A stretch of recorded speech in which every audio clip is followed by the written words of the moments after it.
Hi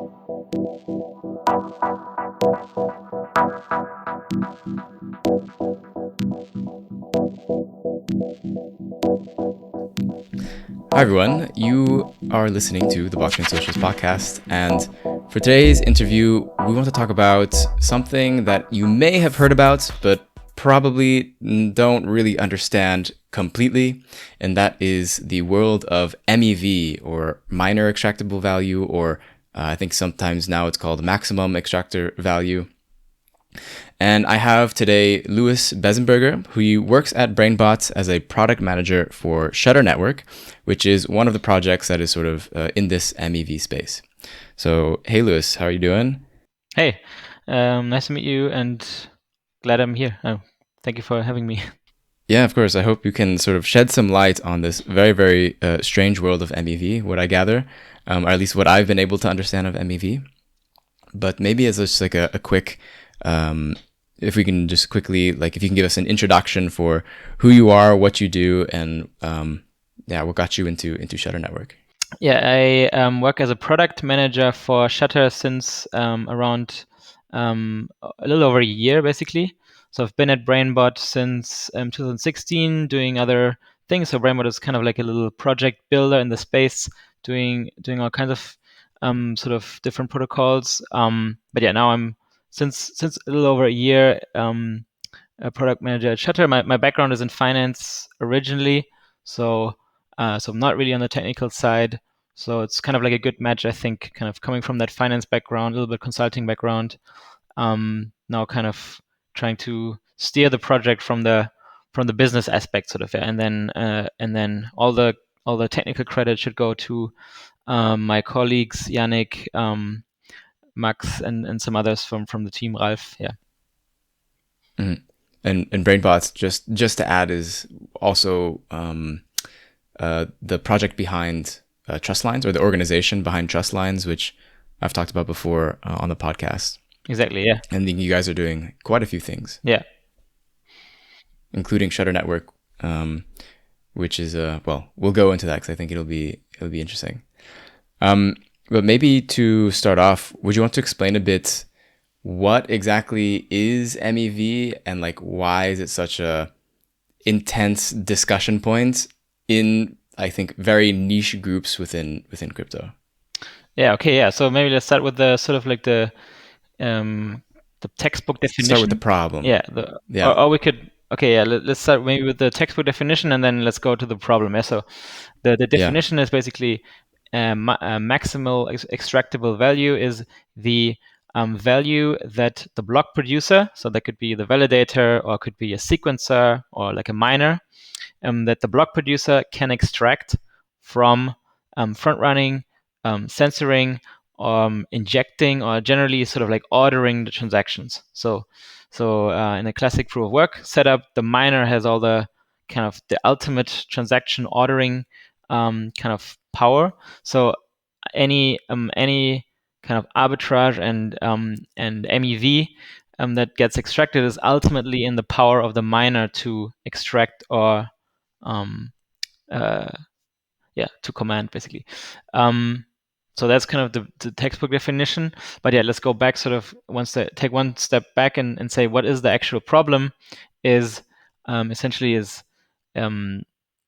people, so the simplest version of MEV probably is front running, or the simplest to explain version is front running, which is you put in an order.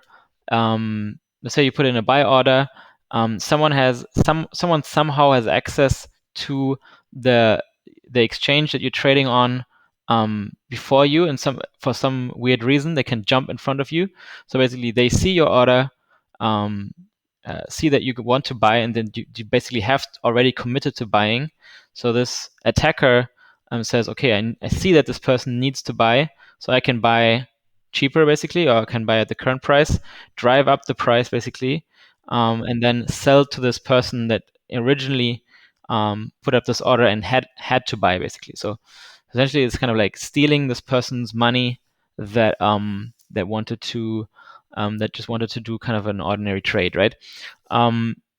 And this phenomenon exists in normal finance, right? In legacy finance, you solve it via trust, basically, in regulation. It's kind of like illegal to do it, or you trust the exchange to do it, and you have to pay a lot of money on transaction fees to make that this exchange is super trustworthy, right? They want to have a good income to pay for this. Yeah?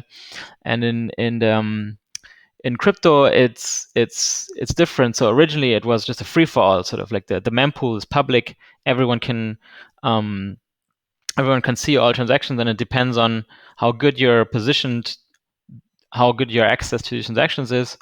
And since then we have flashbots, so the game changed a little bit, yeah. But essentially, this problem in crypto is originally was very unorganized and even extremer than in legacy finance. And legacy finance again is kind of solved via this trust, whereas in crypto it's just chaotic, and it leads to a lot of value extracted that way because it's this wild west kind of. So the founder of Flashbot, Stefani, he estimates somewhere between sort of like $5 and $15 billion of MEV extracted alone on Ethereum L1. So that's if we're talking about the problem, kind of that's this entire value extracted. And how this manifests for users is again like getting front run, getting a worse price on exchange, and also kind of the user experience issues of if you don't set your slippage high enough, basically your transaction can also fail. So worse prices, failed transactions. Yeah. I think it's interesting because it's something that in the narrative of blockchains and crypto, it's a lot of times they talk about the decentralization and also that like things are there's sort of this implicit thing that markets are the markets are fair on a blockchain system, or that like they're fairer and they don't have like because of the transparency, it doesn't have the issues as like legacy finance. Legacy finance had, of course, I don't know if you ever read the book Flash Boys by Michael Lewis. Yes. Yeah. It talks about like high frequency trading, where basically the game was just arbitrage, very, very small amounts, just because you had a wire that was slightly shorter that made it to the exchange. Therefore, you were able to make your orders before everyone else, and you can front run all the different trades that were happening. And if you have access to that information, and so now they have various like essentially that money I feel like goes to the exchanges so that they guarantee that you're not going to be front run, or that high frequency traders are not going to steal money from you. And yeah, to jump in there just quickly, there's all these other legacy finance concepts that MEV maps to. So one of this is front running, like the classic kind of Flash Boys front running. But another one is this payment for order flow. Yeah? Basically, so if you trade on Robinhood, then ultimately your trading your order flow is bought by another entity, let's say a hedge fund or someone who has more direct access. Again, kind of like MEV, right? Who benefits, basically profits from this retail order flow.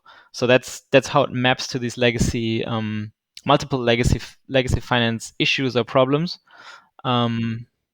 Yeah, and the beauty of crypto is, in theory, we can solve it at the protocol level, right? We can, like in the real world, we have to solve it with trust and with regulation, and in crypto, we have the potential to solve it at the protocol level.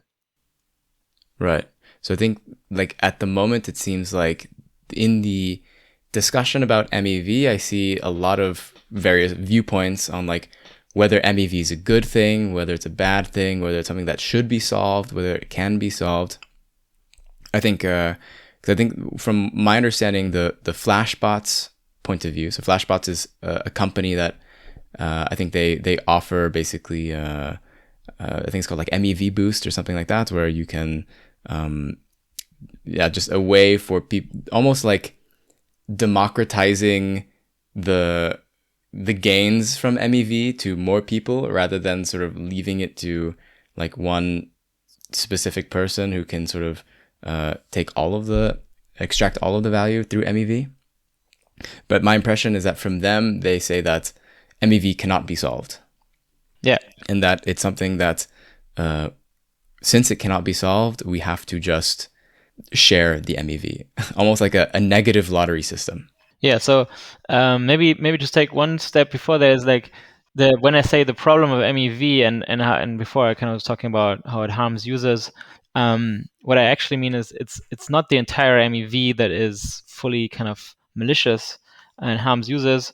It's a subset. So it's some subset of MEV that we would consider as being harmful and malicious, and it's very hard to define what that subset is and how bad it is, because there's definitely also good parts like arbitrage and liquidations. Basically, they help the markets be more efficient. They equalize prices between dexes, or again, like liquidations are an important component of all of these systems, right? So that's where this view from Flashbots comes in and saying, not only can't we solve it, but also it's not entirely bad. So even maybe we can leverage these MEV searches to do good. And actually, we don't disagree with this. We fully kind of agree with most of the things that Flashbots are doing and saying. And we kind of how our perspective would be is that you can probably prevent or mitigate, at least to a high degree, front running in these sandwich attacks. And what's harder to prevent, and we don't even want to prevent it, is this arbitrage and liquidations, basically. Yeah.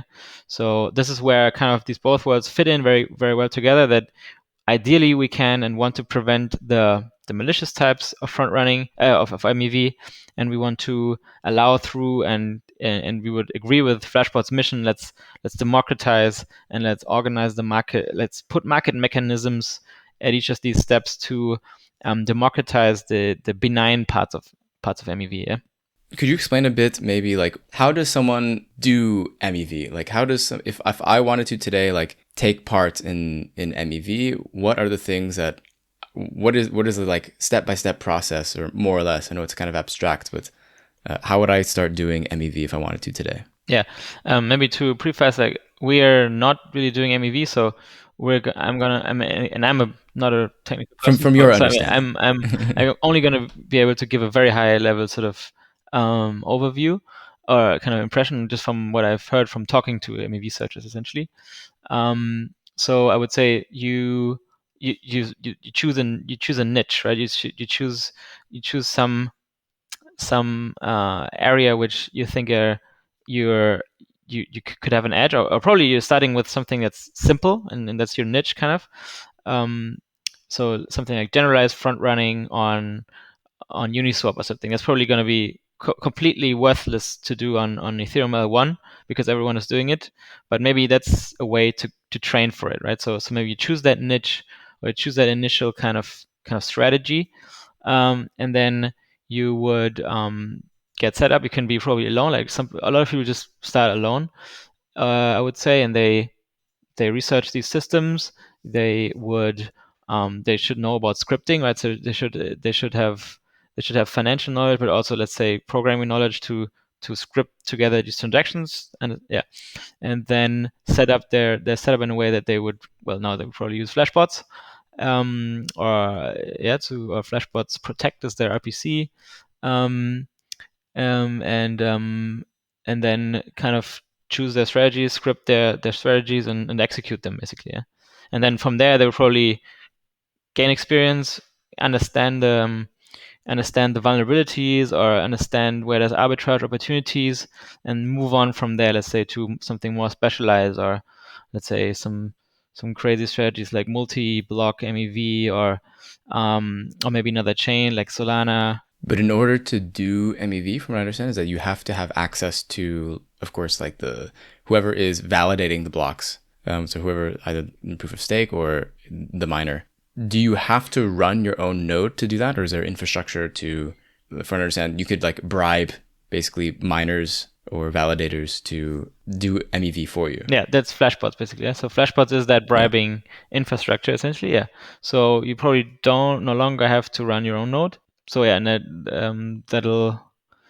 I'm not sure about if that's also true for, let's say, the discovery or the mempool aspect of it. To first, you have to get a good grasp of what are the transactions. So maybe there's things you have to run, nodes you have to run to get the information. Yeah, but in order to execute it, you would send it to via Flashbots, probably. Yeah, and if you're on another chain where there is no Flashbots, then what you say probably applies. You probably so either you would then just do kind of like arbitrage, so not really So you would then just try to be faster than the others, kind of, without having this direct miner access. Or as you say, you have to find some channel with a miner or a validator. Yeah, but that's obscure. I'm not sure about how that really works like that. Yeah, Yeah. yeah.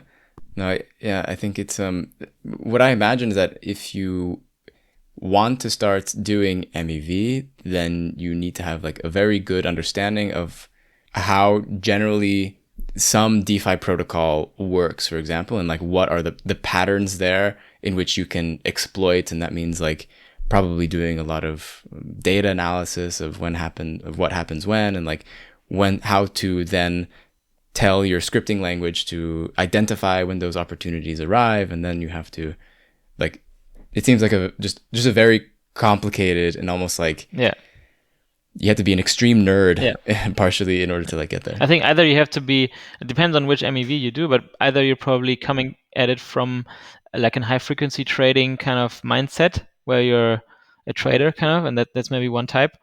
And another type is probably more you're a hacker basically, right? So you understand an architecture, you understand how oracles work in this specific DeFi protocol that you sort of want to exploit some vulnerability, and then you execute your exploit, right? So those are probably also two quite different profiles of like kind of this classic more like trader mentality, and then the other one is probably more really like a hacker mentality, I would say. Yeah. Do you have any insights into like the culture around MEV? I guess the things whenever I sort of do a little bit of research into who are the people that are doing MEV, because some of them, none of them, as far as I understand, are like public people. A lot of them are just sort of like anonymous, Yeah. almost like black hat hackers or something, and they're like very cryptic, and they sort of message one another or whatever through like blockchain transactions or something like that. And they'll just be people with like they just have like anime profile pictures online or whatever. It's a bit of a strange world. It comes off to me. Yeah. I don't, Very yeah. cyberpunk. Yeah. I don't have more. I don't even have any probably more insights than you have on this because, yeah, again, we're not really deep into this. So I mean, we've organized a couple of MEV events. First one like back in Paris, like last year ETC. Then one the MEV day in Amsterdam. Yeah, so and there I met some MEV searchers, right? So that's the only so that's where I can overlap with this or I can tell about this culture. But yeah, what you said is I think correct. They don't need to be public facing. They don't need a marketing department basically. They don't need to do sales. Yeah, and there maybe some of them are nomads, right? Some of them I met traveling around. I think all of them are very smart. So it's very interesting most of the time, very smart. Maybe they have backgrounds also in other similar types of, let's say, scripting or hacking kind of little, so things like probably like someone like who's a scalper for, let's say, PS5s, right? That could also be someone who could be interested, could come from the outside of crypto into, yeah. Like they see it as like front running in just various like digital front running in different areas, I guess. Yeah, and very smart and definitely not really. So maybe the outside perspective would be, oh, these are like exploiting everyone, so they must be sort of like evil people. I wouldn't say that. I wouldn't say that they're evil people. Like I think they're aware of what they're doing. They're even like aware of, oh, this could be bad, what I'm doing. But so yeah, I think they're self-aware and they're very smart. But yeah, yeah. But then otherwise, I think what you said is correct. It's like a cool kind of enemy culture, anon culture. Yeah. How would they, I guess, justify their actions, do you think, most of the time for like doing MEV? Good question. Are they like nihilistic most of the time? Like, I'm just doing this to make money, I don't care? Or they've also seen people say like, I'm just trying to help, markets be more efficient or something. Yeah, probably the latter, right? They probably say, well, if it can be exploited, it should be exploited such that the arbitrage then leads to more robust systems and more equalized prices across. Yeah, and then and I think that's a very interesting discussion, right? And I think in a lot of cases that's true actually. Like I would also say, like if somebody can extract it, then should probably do it so that it becomes obvious, so that we can build better systems to prevent it in the future. But then I would say the counter argument would be we've also seen that with flashbots, for example, we have more MEV right now, right? So also some of these actions could also, just straight lead to more extracted value, more user harm. But then the discussion is that short term, or is that going to persist? Is that the long term evil that's coming? Um, yeah. And then there's a whole discussion that we could have that I can't really go into, or that I'm not equipped to go into, but the whole discussion about these time banded kind of forking attacks where you could also kind of go even deeper and sort of this time banded attack, travel back in time, basically use another use a fork basically to do your time banded attacks on. And the interesting stuff there is that someone proposed to do it last year, and then everyone said no, it's bad, it's evil, we shouldn't do it. And the interesting part is actually people don't really do it. So there seems to be also some level of social there seems to be some barrier of where people are Like social where acceptance. people are actually stopping on doing it. Or maybe it's not profitable, I'm not sure, but seems to be there's also some limit that people don't want to overstep. Yeah. For now, at least. For now, at least. For now, or maybe exactly. Yeah. So it's Then for you, I guess, do you think that MEV is something that should be solved in some way, or should it be normalized as something that we need to just deal with if we want to use the Ethereum mainnet? Because as well, just to clarify, I think MEV is just it doesn't happen on layer twos for the most part. Well, Or does it? Well, let's go into that first, and then I answer the first question. Yeah, so definitely does also happen on layer two.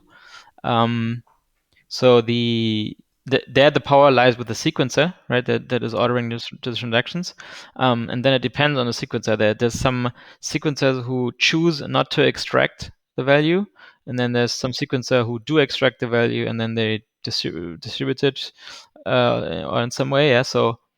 Um, so definitely it does happen on L2 already. Maybe not to the same extent as on L1. Yeah, but A, it does happen, and B, we think it might even be a bigger sort of long term. It might even be potentially a bigger topic, because generally we expect the sequencer to be a more sophisticated and centralized entity than a miner, right? So we might even see more sophisticated and even more MEV on L2. Yeah? So that's what I would definitely say. And related, our main kind of target to prevent front running is on the L2 level, because we think all trading activity will be on L2. Yeah. But maybe we go into that later.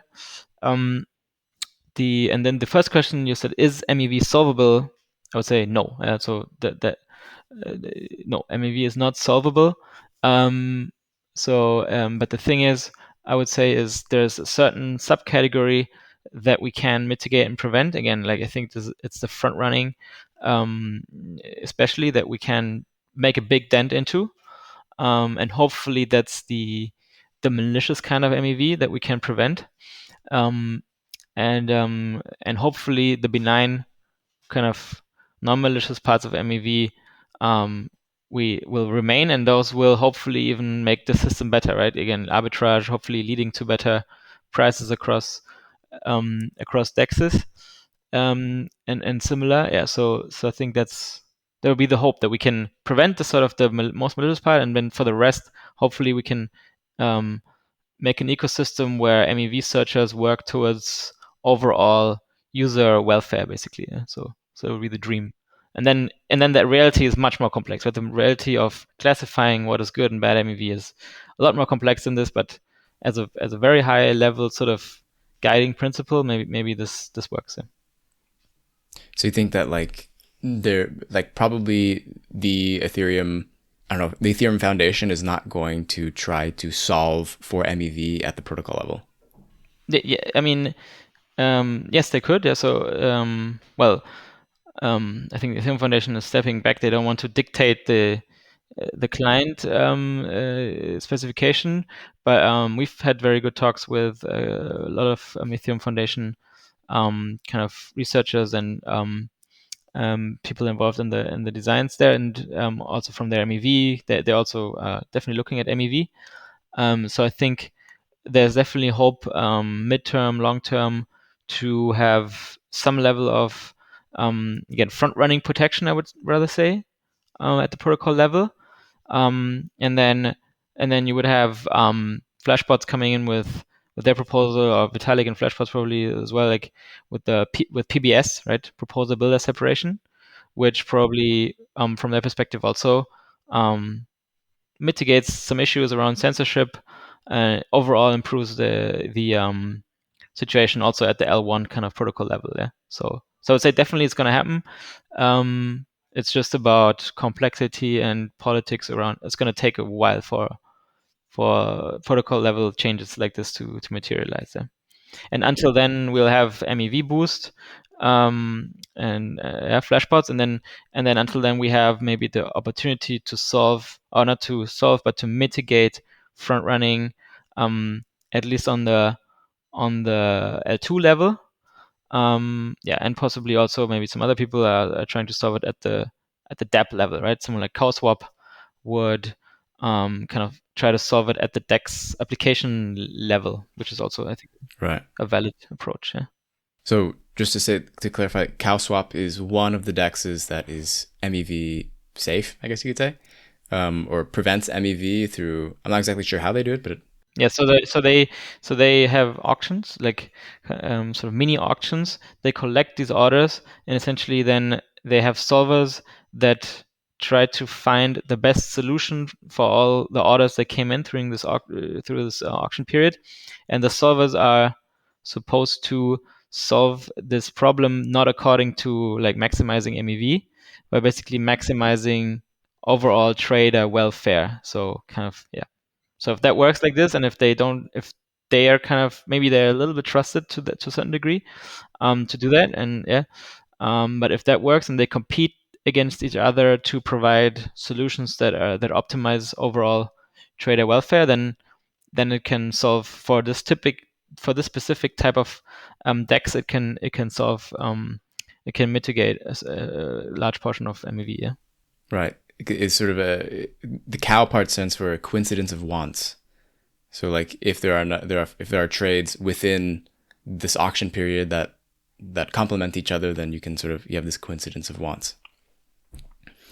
And then just to clarify, when you're talking about like arbitrage, like good arbitrage, I guess, between dexes using MEV, is that my impression is that is whenever, for example, you may want that because a very, very big purchase or a very, very big like sell happened on another DEX, and you want to just equalize like prices a bit better rather than allowing such like a huge gap between like maybe your DEX and another DEX, which can cause like just a frenzy of arbitrage.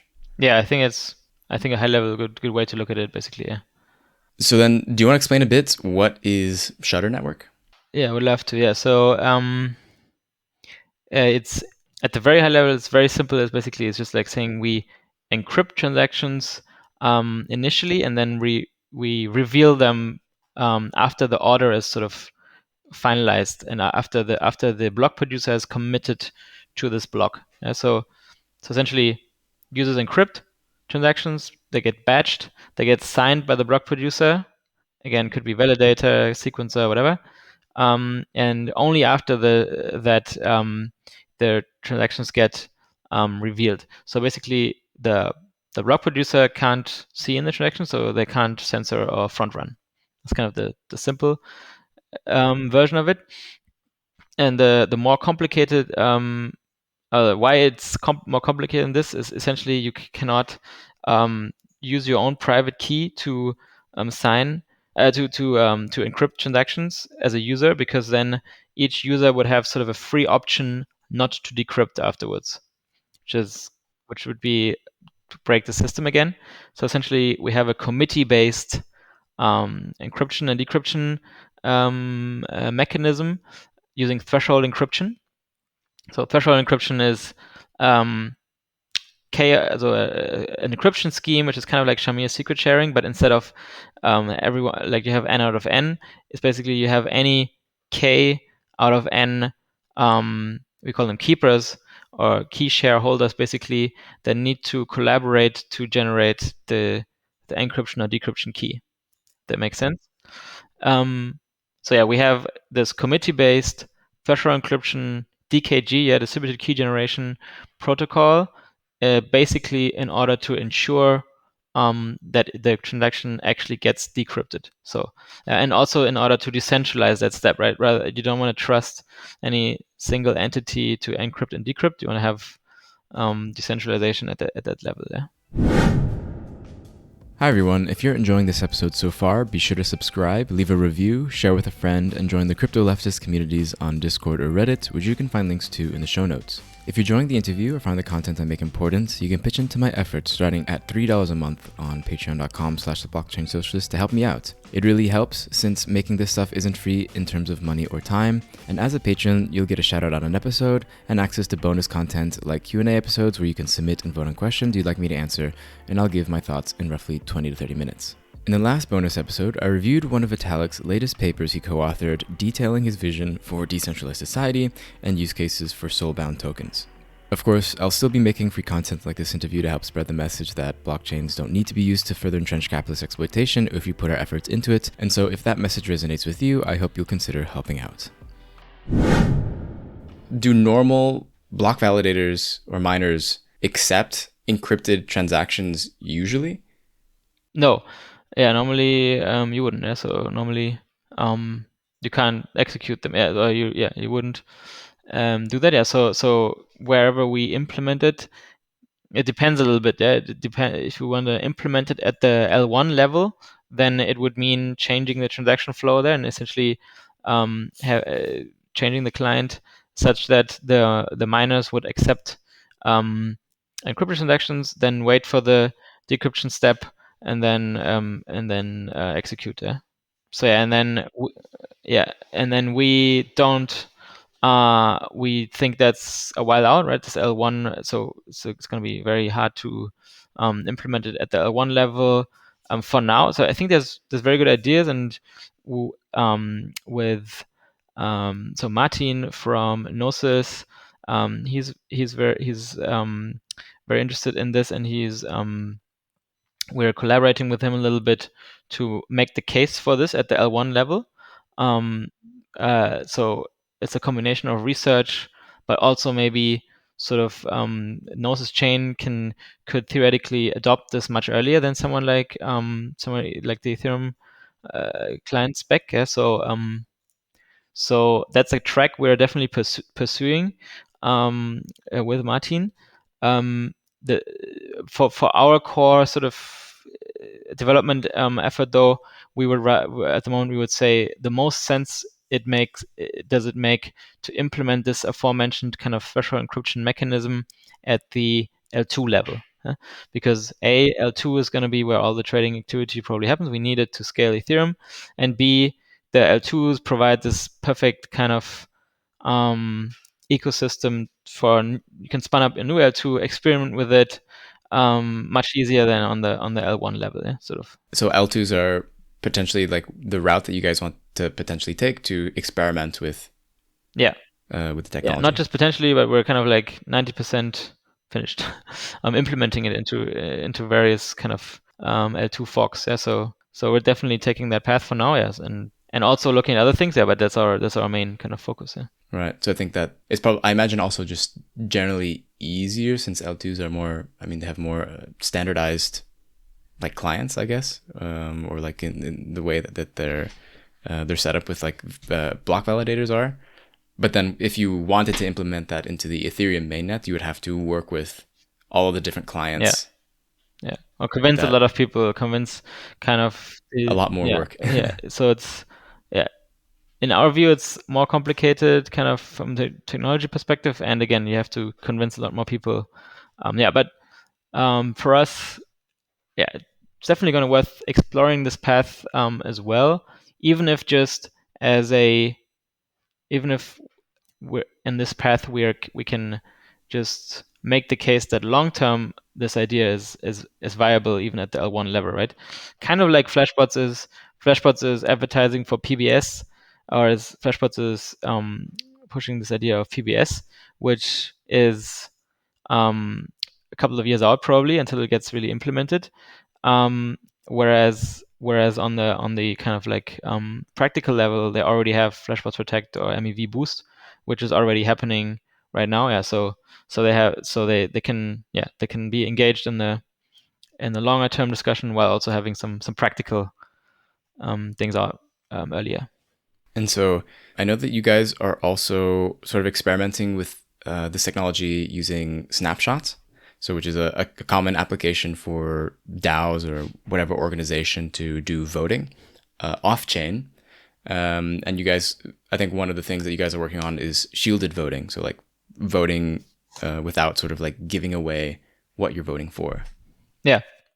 Yeah, exactly. Yeah, thanks for bringing that back. So essentially, it's not an MEV. It's not an MEV problem that we're solving there. It's basically a different problem, but that we're using the same threshold encryption technology, the same DKG for that we use for our MEV kind of efforts. So essentially, it's a topic, DAO voting topic. So encrypting DAO votes during the voting period and then revealing after the voting period is over. So it's not a full privacy solution, I would say, right? Because afterwards it gets revealed. But it's more to do with preventing information asymmetry, basically. Yeah. So right now, if you vote and you get influenced by the current, what is the current status of the vote, that's not a good thing. That can create weird incentives of people not really voting to the true kind of uh, what they actually believe. Um, um, so yeah, and we think kind of per default, just like in real elections, you should have shielded voting. It should be shielded until the vote is over. Yeah. So yeah, and the first kind of most obvious partner to develop this with was Snapshot, because they're kind of like the off-chain DAO voting solution for basically 90% of all DAOs, basically. Yeah. And they've been super helpful in implementing it on the front end side, um, where now you can, in the admin, or very soon you'll be able to, in the admin settings of your snapshot space, you can choose shutter as a privacy option, kind of, and then DAO all new DAO votes from then on will be shielded, and you see the little locks too that they're encrypted again until it's gets decrypted. Yeah.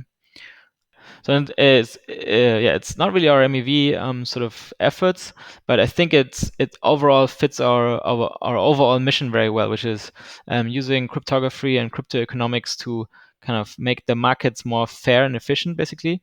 So we think in that broader vision, it fits in very well because it improves the fairness of these voting systems that are currently also a little bit lacking behind of what real voting systems can maybe achieve. Yeah. So if we can make the point with preventing front running, and also preventing some unfairness in voting systems, I think that's two little nice kind of building blocks towards this overall crypto vision of, hey, we need more fair, as you said in the beginning, right? We need markets. We need incentive systems, voting systems, market mechanisms that are sort of like 100 times more efficient and 100 times more fair than what the legacy finance world offers, in order to really make the case that you should switch, right? Because yeah,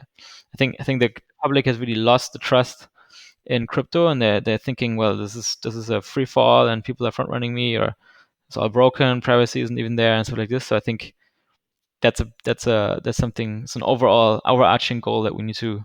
At the very least, like the shielded voting is a good use case for threshold encryption, and that I think what's interesting to me is that it shows like one crypto primitive threshold encryption is applicable in many different areas, which makes it like a very malleable tool in ways that I think some people sort of maybe underestimate or think that sort of like in a way that people try to maybe map, I don't know, cryptocurrency or blockchain as one way or doing one thing, or NFTs as just being NFT or crypto art or whatever. It kind of shows, it's just like another example, I think, of the malleability and like the if we just sort of limit ourselves in thinking of a lot of these different types of mechanisms as like doing X, or it's just meant for X, then we sort of lose a lot of what it could possibly do. Yeah, and Tetra encryption is, I think, a cool sweet spot of, I mean, some of these more advanced cryptography mechanisms, such as like zero knowledge proofs or, let's say, fully homomorphic encryption, FHE, or some of these, amazing, but it's not 100% clear how scalable they are and how safe they are sort of in practice. Whereas threshold encryption is at the sweet spot where it's basically very understood technology. It's basically just it's very advanced form of Shamir secret sharing, which has been in use for decades. Yeah, so I think it's a nice sweet spot of advanced cryptography, but let's say not like obscure and kind of like weird cryptography that we don't even understand. Yeah. Nice. Well, thanks a lot for coming on and sharing your knowledge about this crazy world of MEV and what you guys are doing at Shutter Network and explaining threshold encryption. I'm sure people will now may want to read a little bit more on it, since this was just a primer and was just like the very basics, but there's some like very interesting stuff online that you can find if you want to read about it. But would you mind maybe leaving us with where people can keep up with you and Shutter Network? Yeah. So one way to follow us is probably definitely Twitter, at project_shutter. That's the best and easiest way we're very Twitter focused, I would say. From there, you can also then join our Telegram group. And if you say read about sort of what we're doing, I think from there you can also link to our blog, or you can go to shutter.network, and there you can go to the blog. And the blog is mixed between our kind of what we're working on, but also we have a kind of MEV explainer series, which would serve as one good kind of entry point. So there you can find it. So we have the two first blogs on this.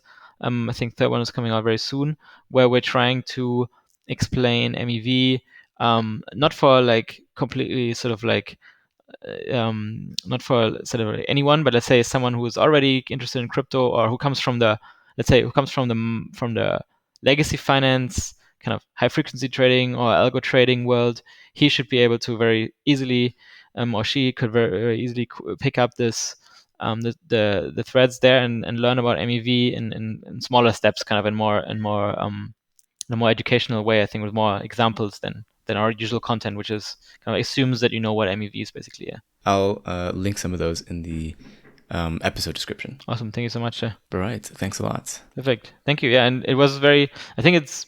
Yeah, you as the blockchain socialist, I think it's a very MEV is one of these topics where it can be very political, or I think it can bring out all sides on the political spectrum, and that you could talk about something concrete politically, which sometimes maybe is a lot of very abstract. So I think it's a very nice area to discuss also politically. Whereas also I think on the other side, it doesn't have to be political, because I think ultimately, hopefully, we all optimize towards kind of the welfare of all participants in this crypto space. Yeah. So yeah. Right. Yeah. I mean, I'm trying to just sort of, because I know it's such a complex topic and there are so few people who are really, really knowledgeable about it, that I'm trying to have the space. I have like some doubts about like MEV and like as far as like what possible solutions there are. But I'm at the moment of just like trying to learn from those who know more than me about it, and like try to see, try to figure out more and more where I stand. Yeah, and the more engaging with it, or kind of making statements about it, or discussing it, I think will, no matter which direction people are thinking about it, I think will ultimately really help educate people about all kinds of things. Yeah, so I think it's one of these nice topics where I think we should educate people more about, and it brings out very interesting topics and new kind of ways of looking at things, or furthers the political discussion as well, maybe. Yeah.